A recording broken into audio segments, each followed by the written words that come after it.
It was late summer, and we'd been planning this trip for a long time. I had been training and working on endurance, trying to get myself in shape for the 14,000 vertical feet trip straight up the side of the mountain. The day finally came, and we packed our gear for the overnight trek up the mountain. My husband and I were headed to the top of Long's Peak, a treacherous journey, but we were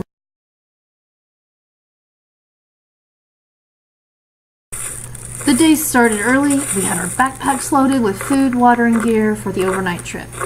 We loaded up and were ready to go straight north. The initial climb was much harder than I anticipated. It was straight up at first, and we had to stop a lot for me to catch my breath.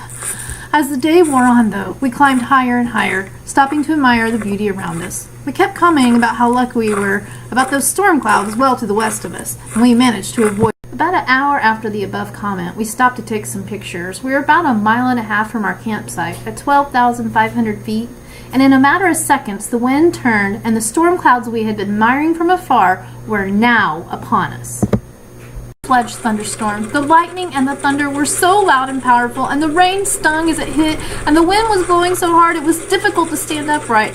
Next, I will never forget this. It began to hail. We were above timberline. There was no shelter, nowhere to hide. Our only choice was to run to get to our campsite as quick as possible. The jagged hail came down like little missiles from the sky, hitting my skin with force and causing immediate pain. We ran for what seemed like hours in the rain. After a long run, we finally made it to our campsite. No choice but to sadly head down the mountain. Our clothes were still wet. We had nothing dry. We still had 1,500 feet to climb, and there was snow up there. Sadly, we headed down, realizing that we would not meet our goal. By the time we made it to the car at the base of the trail, we were sore, tired, and determined we were going to do it again next year.